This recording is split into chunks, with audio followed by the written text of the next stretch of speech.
Will the Astros cease to stop losing? And they're looking at possibly getting Dylan Cease.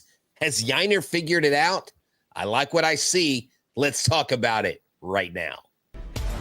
Yainer Diaz, this is Locked On Astros.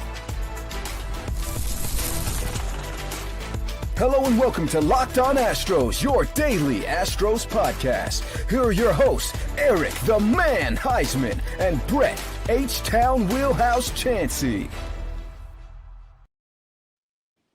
We are Locked On Houston Astros, and we hope that you join us for a daily Locked On Astros podcast. My name is Eric Huysman. You find me on X at Eric Talk Stros. Find the show at Locked On Astros, your team every day. Brett, where can they find you at? They can find me at H-Town Wheelhouse on X, Instagram, and TikTok. Look, you know where to find me. Wheelhouse Media Company. I'm all over the place. H-Town Wheelhouse. Always positive. Always Stros. Hey, guys, thank you for making Locked On Astros podcast your first listen every day, whether it's on YouTube. Go ahead, subscribe to us. We have over 18 years of podcasting experience between Brett and I, and we thank all the everydayers that make us part of your daily routine, whether it's on your way to work, on your way to watch a Broadway play, whatever it is. It's just go ahead and make us your first listen. Today's episode is brought to you by GameTime. Download the GameTime app, create an account, and use the code LOCKEDONMLB for $20 off your first purchase. So in this show, we're going to go ahead and talk about the Astros not losing for 6 games in a row, like Brett predicted last night. So he didn't jinx us in that case. And something kind of broke today. I don't know if this was a break, like a full rumor, but apparently the Astros' primary target right now is Dylan Cease. This kind of came out of nowhere. And then we'll go ahead and talk about what Jeremy Pena did today in his first start back. And we'll go ahead and look at what other hitters the Astros are looking at right now as their trade deadline counts down. Tick tock, tick tock. It's coming, guys. All we have to do is just wait for it. So, Brett, a win. How does it feel? Well, it feels great. I absolutely love this game tonight. But, get this. With a 5-game losing streak snapped, they're only 1.5 games behind the Tigers and the Blue Jays for the best record in the AL. The trade deadline is this Thursday. Pena and Arrighetti are close to returning. So there's a lot of good things happening. The sky was falling. Everybody was going into disarray. They're wanting to fire people. Actually, now people want to fire Perez Chica. I mean, look, hey, I know the answer. Let's fire people. Imagine if people treated us like that at our job. I mean, look, here's the deal. The Houston Astros are in a marathon just like every other team in the league, Eric. And this team has been riddled with injuries. And so the frustrating part has been guys like Yainer Diaz and guys like Christian Walker and guys like Jose Altuve. Everybody looks to them and says, you guys are the vets. You guys are supposed to be leading. And Altuve's led through July. Christian Walker's gotten progressively better, and Yainer Diaz seems to have lost the pop in his bat. But tonight, he helped the team win. Him and Dubon look like a dynamic duo out there on the field, Eric. It was great to see. One of the cool things, and I can't wait to talk about Dylan Cease and the other things, but one of the great things was Yainer Diaz's comments after, and I want to get your take on this. He said, look, tonight, the reason why it worked is because I stuck to my game plan. I knew what I wanted to do, and I didn't chase. I didn't go after pitches that I shouldn't swing at, and I swung at pitches that were basically near me and ones I could hit. And, when you take stuff opposite field, you can pull it hard left field. 2 singles, a home run tonight. What a great game by Yainer Diaz. I know this was a big team win. I mean, 13 hits in this game, 7 runs. It got a little bit dicey. I don't know what's going on sometimes with Brian Abreu, but it's kind of hard to watch. I know he didn't end up he only allowed that his last 2 batters, though, didn't he? Yeah, but it was just kind of I think runners were at second and third. It was just getting a little bit like, okay, please don't ruin this. I don't want Brett to be right about the 6-game losing streak. On. Quit. Wait, I wasn't predicting they were I know. No, but Eric, you mentioned something good. I mean, when this team is going the way they're going, everybody's on a razor thin margin. Right. But that's why I mentioned immediately Brian Abreu, it's not how you start. Sometimes it's how you finish. So he didn't lose the game. He did put him in a save situation, but they got it down. I think the onus is more on Brian King, Eric. I think Brian King shoulders a little bit more of the blame. Of course, all the relief pitchers are going to shoulder any blame for anything that happens when they're on the mound. But Eric, like you mentioned, team win. Everybody hit. Everybody took part. And that's what this team hasn't done. Everybody depend on everybody else, and they got it done. Yes. So Jason Alexander started today's game. This was basically a bullpen game for both teams. I know both pitchers went at least 4 innings, but both pitchers exited early in this game. But Jason Alexander, 4 2/3 innings, 5 hits allowed, 2 earned runs, 2 walks, 6 strikeouts, 1 home run allowed.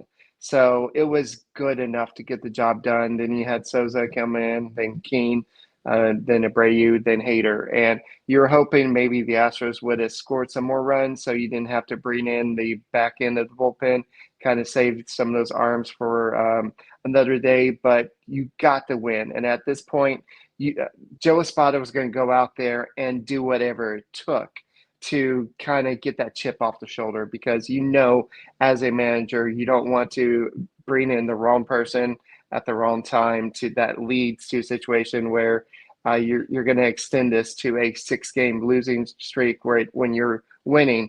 But it just seemed like a lot of things. This was a weird game overall. You had some weird calls and weird situations overall. Yes.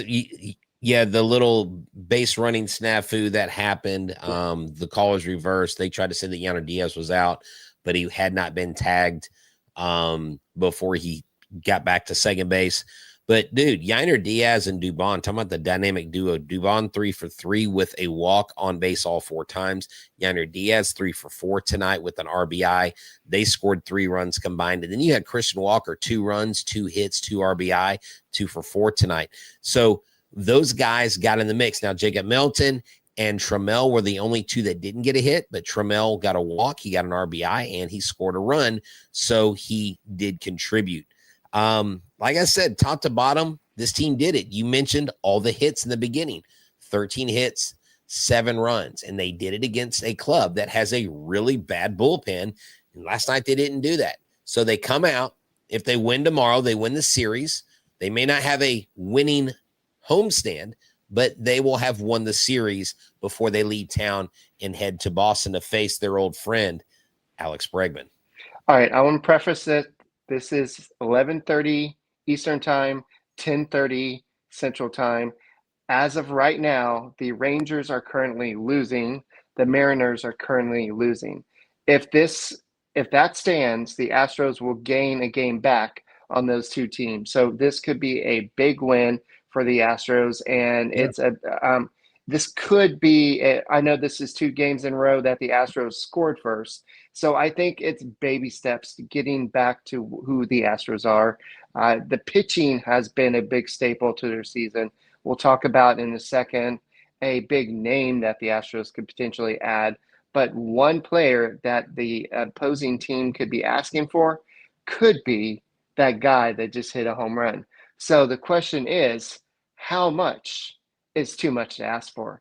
We'll go and talk about that in a second. Guys, thank you for making Locked On Astros podcast your first listen every day.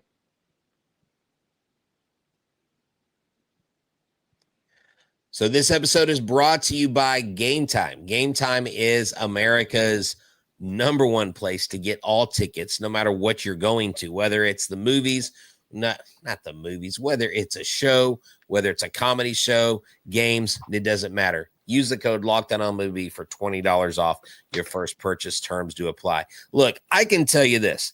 I've used GameTime. Eric's used GameTime. They have this thing called Zone Deals. They have the best seats in your section. If you ever wonder what the view looks like, they actually have that for you. It's a panoramic seat view. With GameTime, the price you see is the price you pay. There's no hidden fees. If you're worried about what happens if plans change, GameTime Guarantee has your back with cancellation protection that you can't get anywhere else. whether you're logging on early or you're winning, forever concert tickets, and you've been wondering, am I going to get it? Am I going to be the 25th caller in the radio station? Don't worry about it anymore. You save up to 60% off with killer last minute deals. Use the GameTime app. Get it today. Download it. Use the code LOCKEDONMLB for $20 off your first purchase. Terms to apply. Again, create the account, redeem the code LOCKEDONMLB for $20 off. Download the GameTime app today. Last minute tickets, lowest prices guaranteed. Hey guys, thank you for making Locked On Astros podcast your first listen every day. My name is Eric Huysman. He's Brett Chancey. Thank you for becoming everyday or somebody that listens to our podcast every day. Go ahead and subscribe to us, and we will try to keep you up to date as much as we can.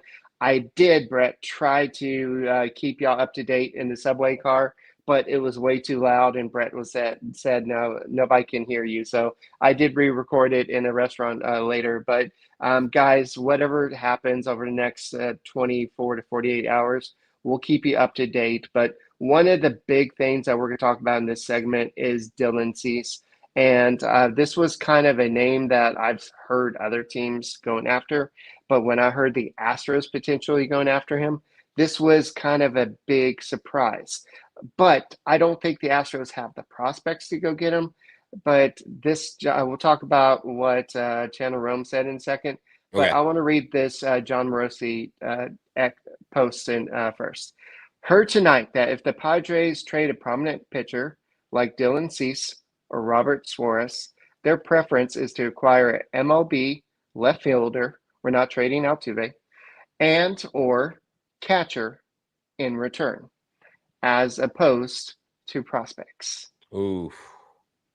So you're saying Yainer Diaz might be dealt? Yes. I'm saying that this, if you believe that Victor Caratini can do the job, the Astros have a up-and-coming catcher in Walter Yannick, then maybe if you want to go out there and get that guy, I don't know if – I know that he is a free agent after the season. That's a lot of basically. But here's the deal, Eric, and I was thinking about this, but I'm going to give Miss Scott credit because she actually put it in words, and I didn't get to get it out there before she did. She said, I suspect the front office wants to sign Cease in the offseason anyway, so they're going to go for him right now. Just my suspicion. What she's saying is if they get Dylan Cease, if we trade someone like Yainer Diaz, which I do not like that conversation, because you know me, I'm a Yainer Diaz guy. I'm a big Yainer Diaz fan, and he's a guy that I want to keep, and I want to give him a chance, and I know everybody's down on him. But you got your guy, I got mine. If Yainer Diaz is traded, if a major piece of this team is traded, Dylan Cease, they better have some kind of agreement to keep him and to sign him to an extension. And if they do that, it's because they are probably not going to re-sign Framber Valdez. So if I'm not going to do anything for Framber Valdez, and if I'm not trading for Framber Valdez and getting 2 or 3 top 10 prospects from another organization to trade him because he's got so much capital, then you better be keeping Dylan Cease, and it better not be for a rental.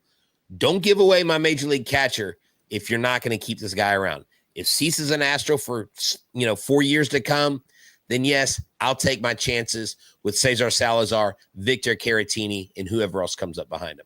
What do you think about that, Eric? I think it's a big gamble. I think that what we've seen in the past from Diaz, I know his defensive skills are a little bit suspect at times, but I think what he does with the bat, he's a much better hitter when he plays catcher. So it's kind of a catch-22. I think that this is exactly what the Padres will be looking for, a young catcher. I know that some teams can possibly work on his catching skills. But Dylan Cease, I know a lot of people are going to be like, but he's having a sucky season.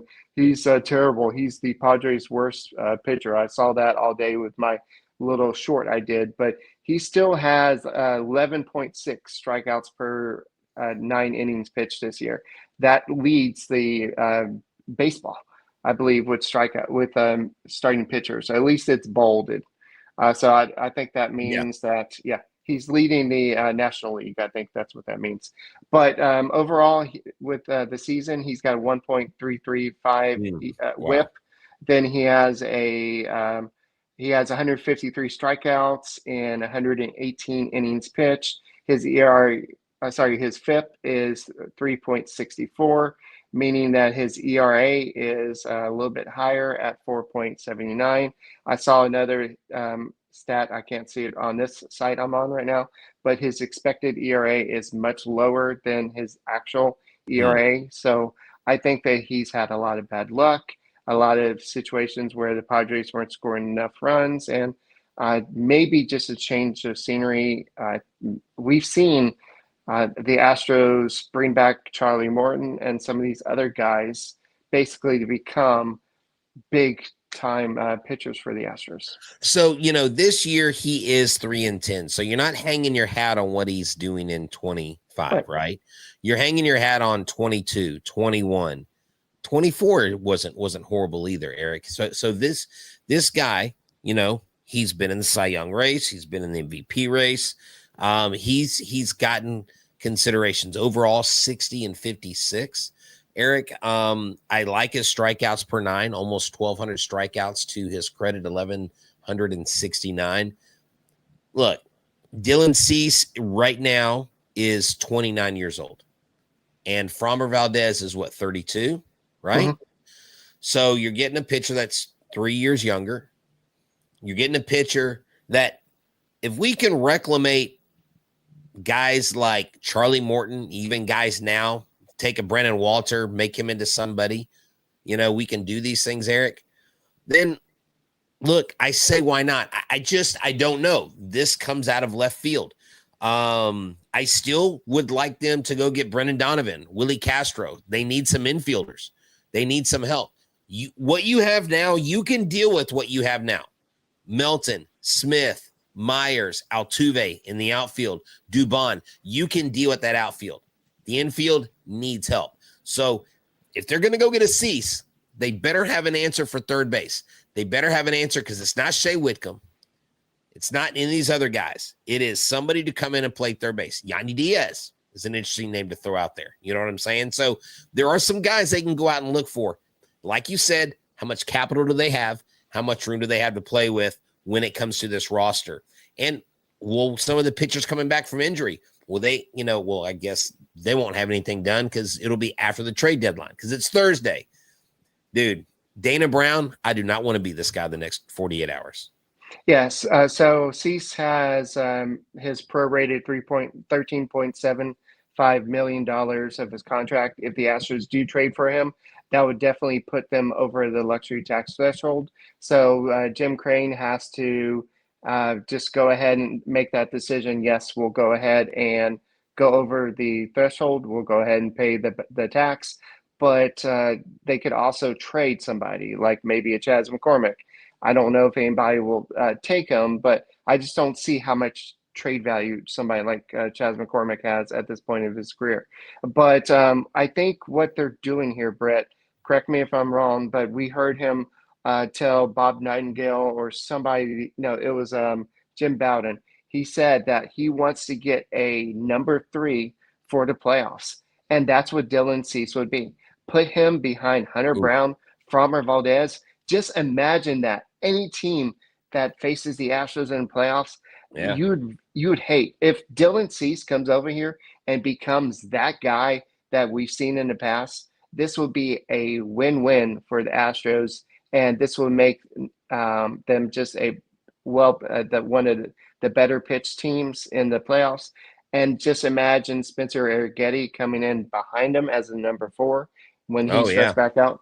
I mean, that would be huge. That would be huge. Look, whatever moves they make, we're going to have to trust Dana. We're going to have to let him cook. Right. And because this is his team.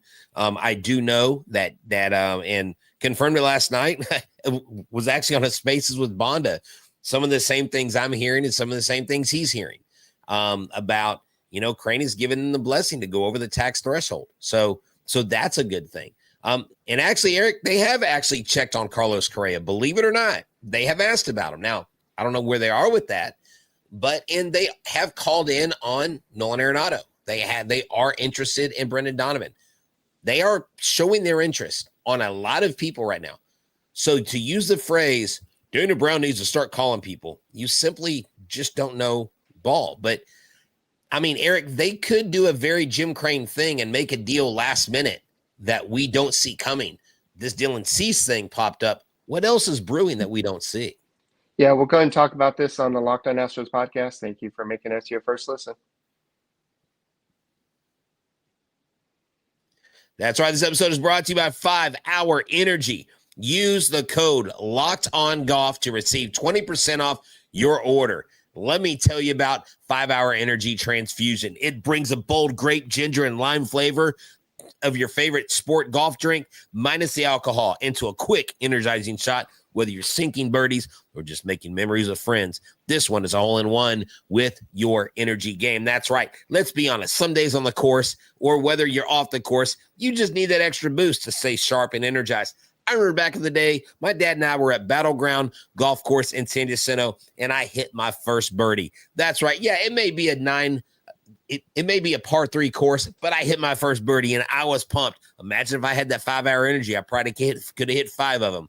Golf is all about good times and good people and good flavors. The grape ginger lime flavor gives you the best parts of the clubhouse to go without having to chase down that bev cart. Well, if you go to 5hourenergy.com today, that is the number 5, hourenergy.com. You can use a promo code LOCKEDONGOLF to receive 20% off your order.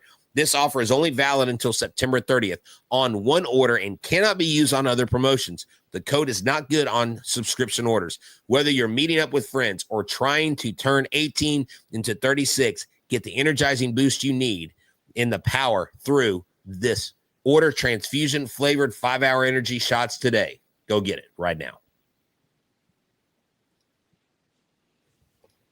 Hey guys, thank you for making Locked On Astros podcast your first listen every day. Whether it's on YouTube, go ahead and subscribe to us. Go and make us your first listen. Apple, Odyssey, Spotify, wherever you listen to your podcast, go and check us out. We thank the 191 of y'all that are listening live.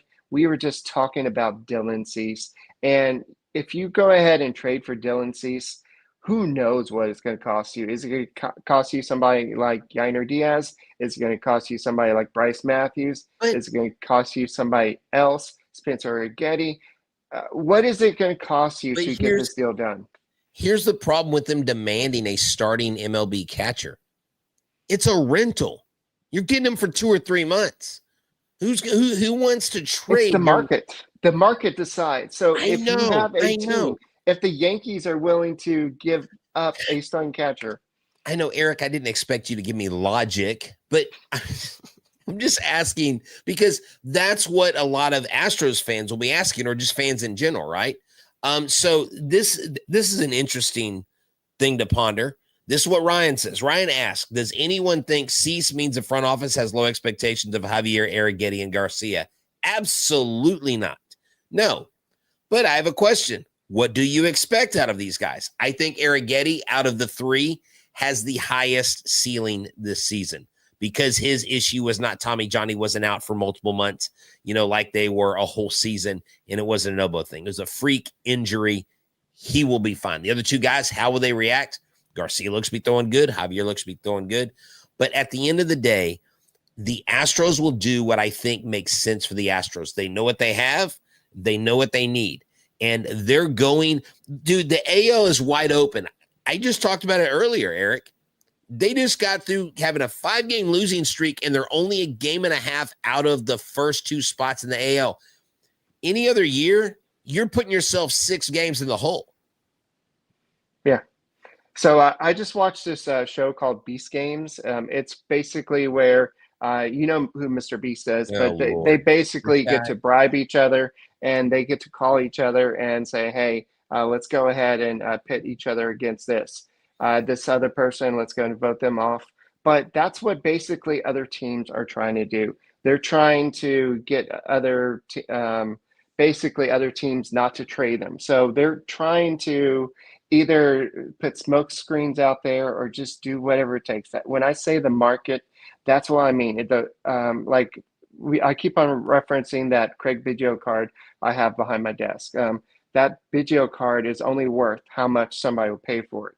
So if you're willing to give up Yainer Diaz, then that's the market. If nobody will give you somebody like Yainer Diaz, then that's not the market. So I do not want to give up Diaz. I think that he's too valuable for his bat. I think he's going to do much better offensively in his career. I think he's having a down season. But overall, I just think that what Dylan Cease can do for you come playoff time would just put the Astros over the top. Now, I'm not saying trade Diaz. I'm just saying that's what what Padres are asking for. That doesn't mean you have to give it to them. It's just that's just what they're asking for. So the question is, if you're not trading for Dylan Cease, Right. what are some potential people you can go after? This is what Chandler Rome mentioned. He mentioned Willie Castro, like we've talked about, Right. Jesus Sanchez, and Jake McCarthy. This is not the first time I've heard Jake McCarthy, not this season, but I've heard him in the past that the Astros could trade him. I think it was last year. But these are some other guys that the Astros can trade for. But at the same time, Jesus Sanchez and McCarthy are outfielders. The Astros desperately need infielders. So I just don't see those latter two guys. Yeah, no. Like I said, Willie Castro, Yandy Diaz. I mean, heck, Carlos Correa. I'm just saying, like, okay. Brandon Lowe's name. Oh, hey, before we get going, Carlos Correa, he did leave with some dizziness in today's game. So I don't know if that means. You know why? Because he is thinking about being back home. No, I'm joking. No, look. And I know a lot of y'all, when we say Carlos Correa, you want to like turn the volume to zero. I get it. But when you watch this club and what has seemed to be a lack of fire or just a lack of energy, and then you all of a sudden go back to the times when he was here and how clutch he was, okay? Actually, Uncle KRV, I just said this earlier. Jim Crane has given the team his blessing to go over the luxury tax threshold if the deal is right. Now, I think a Carlos Correa coming here would be insane money-wise. It doesn't make sense. Now, having the intangibles and having that dude in a playoff roster, I would take that any day of the week because of who he is, right? Yeah, can you hear me? So, no, we're not trading for Verlander. He hasn't even won a game this year. No, Verlander's not coming back for a third time. I mean, heck, Martin Maldonado, can we just swap Maldonado for Yainer? But seriously, you know what the difference between Yainer Diaz, I think, overall is now and then? Is Maldonado helped him a lot, Eric. Maldonado, and right. As much crap as people threw at him, he guided Yainer as a catcher. And do you remember Dusty's words? Y'all are going to thank me later. Maybe there were things there that he was seeing. And I think he's a streaky player. I think if Yainer can get out of his own head and start focusing, he can be better. But if he's gone for Cease, we better extend Cease. And I want to see White Sox Cease, not Padres Cease, because White Sox Cease was quite a bit better. I know that Dusty Baker also used to say that Chas McCormick was not a big boy. Well, since Chas McCormick was given time to play, he wasn't really able to follow through with what we saw that one season. So maybe Dusty Baker probably knew a lot more than a lot of us did about the team, his players. So I know that he blamed a lot of us bloggers and everything, but I just think that Yainer Diaz will be a big loss for the Astros. And Jeremy Pena has been a big loss to the Astros season so far this year. But a scary moment in today's Space Cowboy game. I don't know if you saw that. He was 0 for 2, 2 runs scored, 2 strikeouts, and he was hit by the pitch. It grazed his arm. It didn't hit his arm, but it grazed his arm. But wait, Jeremy Pena? Yeah. It was just like, come on, can we not get hurt in AAA? Can we get back to the major league? I thought you were going to tell me he got hit in the rib cage again. No. But I'm just like, no, he's fine. Everything seems to be okay. But okay, that's enough rehab games. Can we just stop at it's like preseason football. Okay, he can play. Get him to the big club. Yeah, so Ryan Gusto will start tomorrow. for the Astros. Okay, so we just heard that. I've been looking. I hadn't seen anything. Yeah, Ryan Gusto will start tomorrow, and Sean Dubin made his first rehab start appearance with the Space Cowboys. 0.2 innings, 1 hit allowed, 1 run, and 1 strikeout. That's another guy that I think that a lot of people didn't expect to miss, but I think the Astros bullpen misses him. But I think overall, the Astros need to get healthy. They need to get healthy quick, whether it's via trade, whatever has to happen. But whether it's Dylan Cease or anybody else, there's so many names being thrown around. Basically, any pitcher the Astros had basically been tied to. I know that somebody today said that all the contenders have checked in on Mackenzie Gore, but Mackenzie Gore is likely going to stay with the Nationals. Okay. Well, hey, you know what? There's a lot to be done between now and then. And so it's going to be some exciting stuff. So y'all hang tight, hang in there. And Eric, how long are you in New York for? I'm here one more day. We're going to do some more work tomorrow. Then I'm going to fly back on Thursday. So I should be home by the time the trade deadline is ticking down. So we'll see. We may do a show or something. Yeah, so there is going to be a 9:00 MLB squad show. So I will be a guest on that. If we got something before, we will do something live before that. There's going to be all kinds of stuff going on trade deadline day. So just stay tuned into Locked On Astros. Maybe we can bring in, maybe we can bring in some other people with us and hang out. I'm reaching out to one other person, but I know after the trade deadline, Robert Flores said that he would come back and talk to us. So I expect hopefully sometime next week or two, we get Roflo in here and get his take on what the Astros do and don't do. But hey, y'all stay tuned in. Y'all stay locked in. I'm H-Town Wheelhouse. He's Eric the Man Huysman. Whether we're in New York, whether we're in Texas, it doesn't matter because we got you covered. And remember, we're your team, guys, every single day. Go Stars. Oh, can't get the music going. Oh, there we go.